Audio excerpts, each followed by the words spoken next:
"I don't need a brat like you," he sneered, and I was stunned to see my father laughing mockingly. "Sorry, but I'm not gonna take care of you. You're in high school now, you can live on your own, right? I'm running off with my lover, so don't ever contact me again." Just after my mother's death, without attending her funeral, my father announced he was eloping with his mistress. I was utterly disillusioned with him and didn't feel like stopping him. "Go ahead, I will never contact you." "Thanks, I'm lucky to have an understanding daughter like you," he said, and left the house. I thought we'd never meet again. Considering how terrible a father he was, I felt almost relieved to be rid of him. Yet, just 3 days later, I got an incessant call from him. I thought about ignoring it but decided to answer. "Who is this?" And then came unbelievable words from my father on the other end of the line. "My name is Emily Young, a freshman in high school. You might think I'm enjoying the typical high school life, but my home situation was far from ideal. And it was all because of my father. He was a highly educated, elite accountant, often envied by others, but his true nature was far from admirable. He had a habit of looking down on those with less education than him. My mother, who only finished high school, was no exception, and he often despised her. Really, a high school diploma is embarrassing. Without me, you couldn't survive. In front of me, he would insult my mother, who seemed to have no love for him. But as he said, she struggled to be financially independent and couldn't divorce him. So, she always encouraged me to study hard. Don't end up like me. Get a qualification and earn your own living, she'd say, reading me books since I was little. Although my father earned well, he only gave us the bare minimum, so my mother couldn't afford to buy books for me. Therefore, she often took me to the library, where she would read to me. Thanks to that, I got into a prestigious private school. But was my high-achieving father proud of me? Not at all. He had no interest in me, not even knowing which high school I attended. It was because I was a girl. He still harbored archaic views of male superiority and lost interest the moment he knew his child was a girl. He had wanted a son to inherit his accounting firm. But that dream was shattered when my mother gave birth to me. And later became unable to have more children. Since then, he hardly showed any interest in my mother or me. "Damn, I'm such a nice guy to marry an ugly, stupid woman like you," he'd say when drunk, insulting my mother. She would ask him to stop, especially in front of me, but he'd get furious. "What? Talking back to me? Do you realize who's feeding you, you useless woman?" he'd yell, insulting her further, and I couldn't bear to watch, locking myself in my room and covering my ears. His tyranny wasn't limited to verbal abuse, he also had a terrible habit of cheating. Claiming he was busy with work, he often came home late, sometimes not until morning. Gradually, he started coming home reeking of women's perfume, which disgusted me. "Your perfume is too strong," I'd say, pinching my nose. He'd look at me with disdain. "What? You think your nose is too good? Why don't you wear perfume, too? A woman like you can't survive without relying on a man." I deeply hated my father for saying such things to his daughter. But it seemed like he didn't even realize I despised him. "You do take after your mom with that plain face and personality. What's the use of a girl like you studying? You'll just end up a woman with too much pride and no man will come near you." While he constantly insulted my mother for not being educated, he belittled me for being educated, saying it was pointless for a woman to study. I thought this man was truly hopeless. Moreover, he hardly gave us any money, yet he wore expensive brand suits and watches himself. Even his loungewear was stylish, and I couldn't help but wonder about this economic disparity within our own home. When I suggested to my father, "If you have that much money, why don't you buy something for mom?" he just snorted. "It's my hard-earned money. What's wrong with spending it on myself?" he said, refusing to spend a penny on us. It was only because of my mother that I could get through those days. But then, just as I entered high school, she was diagnosed with breast cancer. By the time we found out, it was too late, and she was given a short time to live. When I learned about it, I broke down and clung to her, crying, "What am I gonna do without you, Mom?" But then, thinking about it, I didn't want to cause her any more worry because of me. From then on, I tried to spend the remaining time with her as happily as possible. "Sorry for troubling you every day, Emily. You have schoolwork, too." You don't need to visit me so often, she would say with a relatively cheerful smile when I visited her in the hospital. I come because I want to see you, Mom. Plus, staying at home means seeing that drunken father of mine. I can't stand even looking at him, I replied, to which my mother's expression turned a bit sad. I'm sorry for making you feel that way about your father. I always hoped you and your dad would get along. I'm sorry, Mom, but that's impossible. You do all the housework and take care of me, and he just looks down on you for it, I said irritably, and my mother sighed slightly. That's because I'm of no use in society, she said. That's not true, Mom, I replied, but she just gave a faint, sad smile. My father didn't visit my mother in the hospital at all. He hardly ever came home either. Once, when I did see him at home, I asked him to visit Mom, but he refused. I'm busy with work. You, her daughter, should visit her. Damn, her suddenly getting sick and leaving all the housework undone is such a nuisance. How can you talk like that? Can't you at least worry about Mom a little?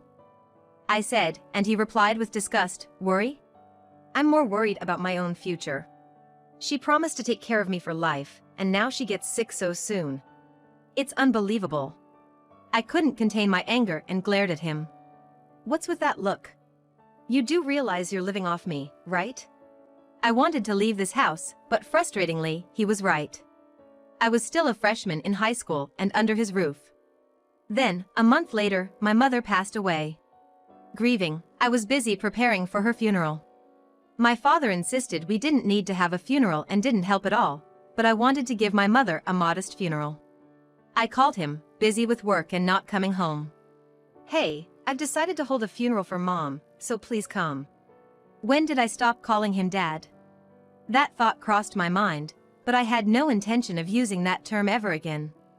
Then, in an irritated tone, he replied, Damn, I told you we don't need a funeral. I'm not gonna spend any money on that, you know. I'll work and pay you back in the future. So, please, at least come to the funeral. I'm busy that day.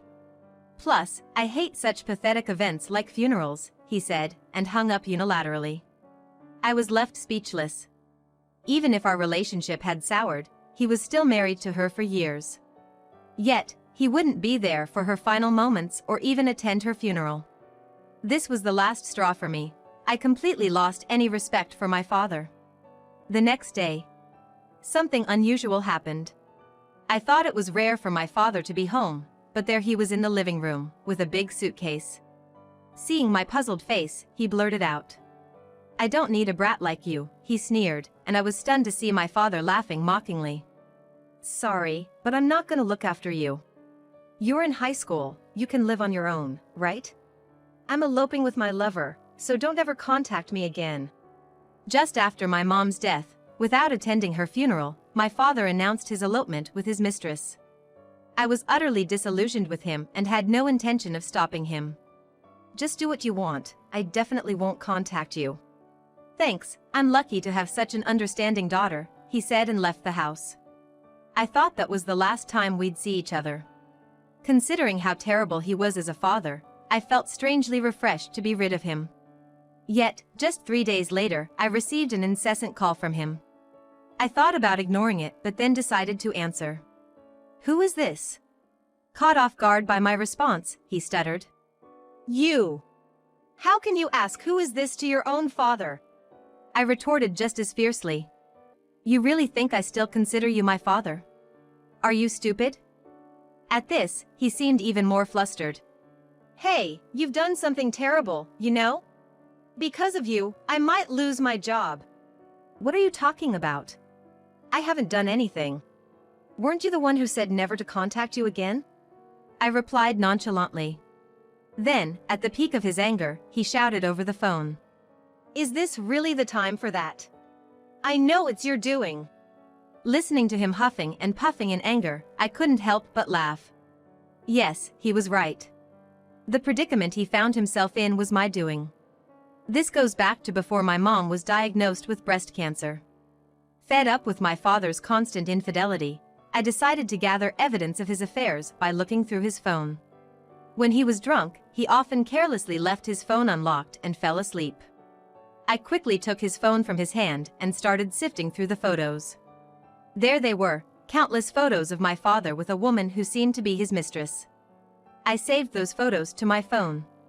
Then, I set out to uncover the identity of this mistress. But being a high school student, my options were limited. As I was pondering what to do, a close friend mentioned, my friend's cousin is a private detective. I begged the friend to introduce me to his cousin, and then asked the detective to investigate my father's mistress. "Okay, I'll do it for my cousin's sake, and you can pay me later," said the detective, taking on the job. The investigation turned up something very interesting. The mistress was named Natalie Grubb. Apparently 32 years old, living alone in a fancy condo.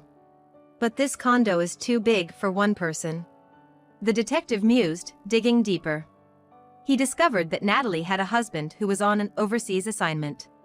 My father, who believed Natalie to be single, was in for a rude awakening. When I found out, I couldn't help but laugh. The day my father completely abandoned me and left the house, I sent the photos of his affair with Natalie to her overseas husband. Half of the photos were taken from my father's phone, and the rest were taken by the detective. And then, probably a furious call from Natalie's husband reached my father. I could hear his excited voice on the phone. "A letter was included in the photos sent to Natalie's husband, right? Your wife is having an affair with my dad. You wrote and sent that, didn't you?" "Yeah, you heard about that?" "Well, it can't be helped." "Yes, I did it, but what about it?" "I just told the truth," I said, and he was at a loss for words, trembling with anger. "By the way, planning to elope without even knowing she was married, that's just stupid," I added, which seemed to infuriate him further. "What do you mean stupid talking to your parent like that? What you did is not just telling a husband about his wife's affair. It's more serious than that," he said gravely.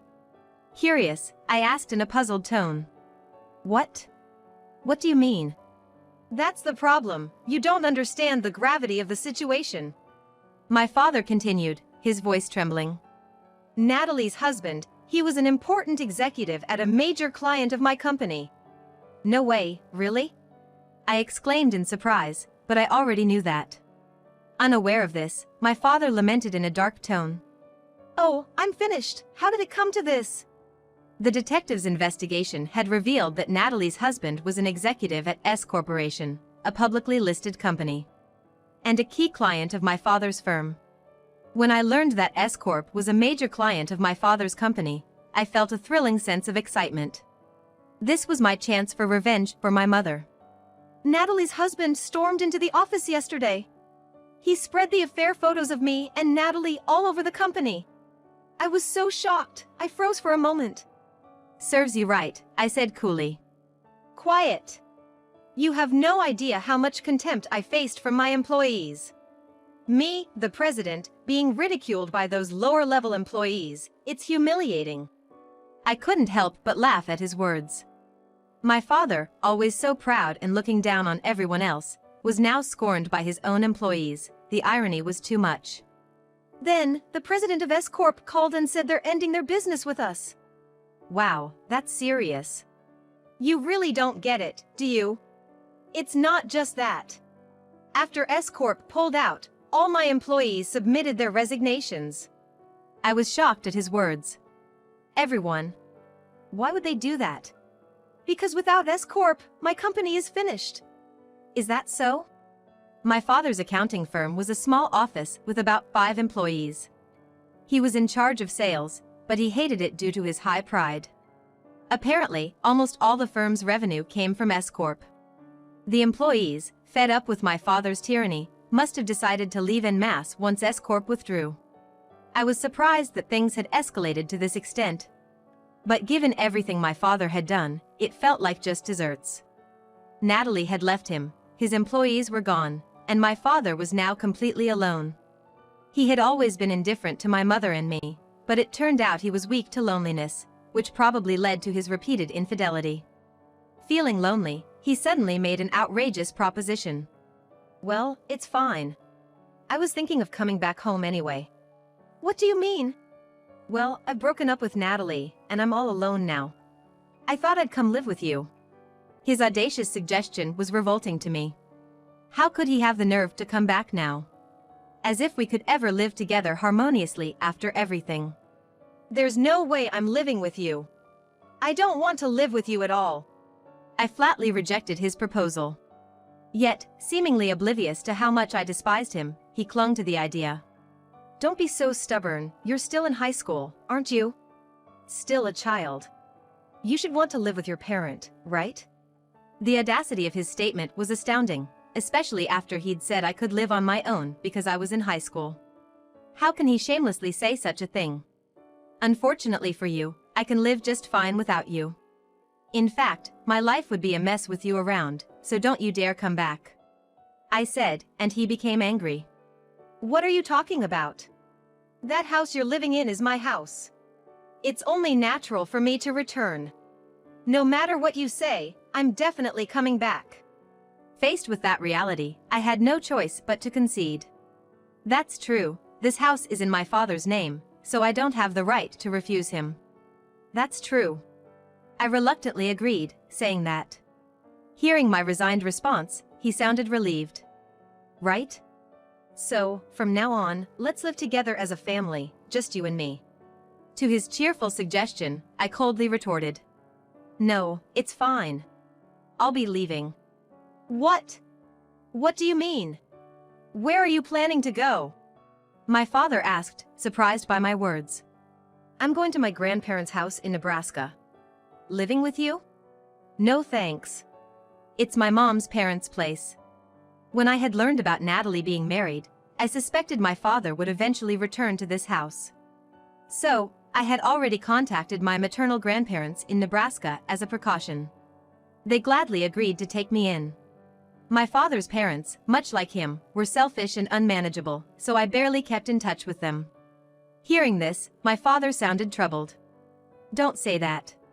We're the only family we have. I'll change my ways, let's live together, he insisted, but I said. I know what you're up to. You just want me to take care of you, right? You're just worried about being alone and dying alone, I accused him. No, that's not true. Look, you said you want to go to college, right? I'll pay for it. If you don't live with me, I won't pay. Are you okay with that? Faced with his intimidation over the phone, I replied simply. I'm fine with it. What? Don't be so stubborn. Planning to work part-time while attending college? It's hard, you know. Just give up on that idea. As usual, my father belittled me, but I informed him. I have the life insurance money that Mom left me. What? He sounded completely taken aback. Life insurance? You mean she had a policy?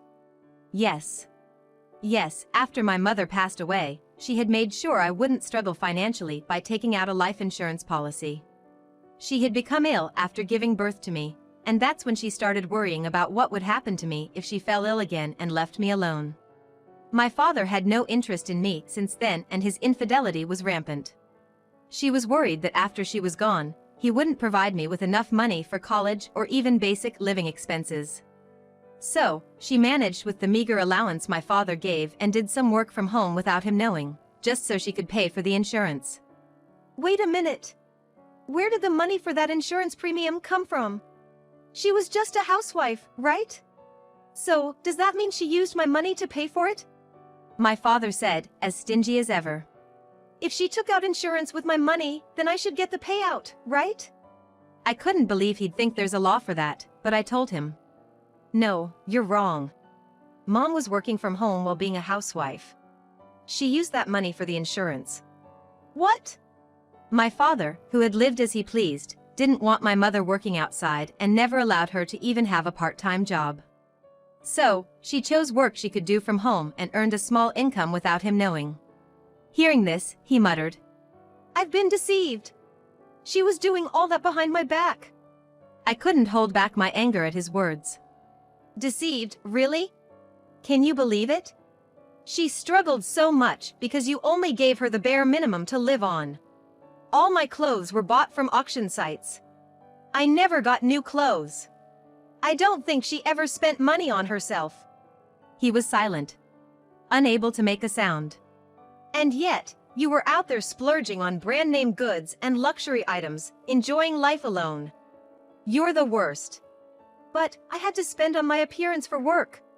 Those extravagances you're talking about, they were for entertaining clients. He tried to justify, but I wasn't fooled. Sure, there were some client entertainments, but I also knew about the trips and lavish meals he enjoyed with his mistresses, while never giving a single gift to my mother or me. Remembering all this, thoroughly disgusted, I said, "That's enough. I've lived with you for over a decade. I know what kind of person you are. Sorry, but don't ever contact me again," I said sharply, and although my father raised his voice saying, "Wait," I didn't care and hung up the phone. After that, it seems my father's company went bankrupt in no time. He had been using the company's funds for himself, expecting revenue from S Corporation. Once the dealings with S Corporation ceased, his company quickly fell into financial ruin and went bankrupt. Even after the bankruptcy, there were no job offers for my father, and his earnings plummeted. This was because rumors that he had an affair with the wife of an executive at S Corporation spread quickly within the industry, tarnishing his reputation. Still, my prideful father, unable to apologize to anyone, didn't make much effort in sales and ended up lost. Eventually, he couldn't even pay the mortgage and had to let go of the house. He tried to turn to his own parents for help, but they refused to take in such a selfish son. They even disowned him, saying, "He's no longer our son," after he had socially and financially ruined himself. Having lost his home, family, and mistress, my father is now apparently living on the streets. Never having faced failure before, he seems mentally weak and unable to rejoin society. As for me, after the memorial service for my mother, I've moved in with my grandmother in Nebraska and am finally settling into a somewhat stable life. My grandmother in Nebraska, much like my mother, is very kind and an excellent cook, and I'm enjoying a more comfortable life than when I was living at my parents' house. On my days off, I visit my mother's grave with my grandmother, and we often eat Mont Blanc cake, my mother's favorite, on our way back home. My high school life is going well, and I'm spending happy days with my friends, trying to make up for the dark times I've endured. Still, there are days when I miss my mother and end up crying. I thought my grandmother and the others didn't notice, but it seems they did care. One day, to my surprise, she bought a puppy, saying, "I thought it might help ease your loneliness a bit." "Emily, you said you love toy poodles, right?" "Yes, I love them. Having a dog has always been my dream," I replied, and my grandmother smiled warmly. I was absolutely smitten with the puppy, wagging its tail as if it would fall off. Being licked on the face by the puppy, I decided in my heart to gradually increase my happiness like this.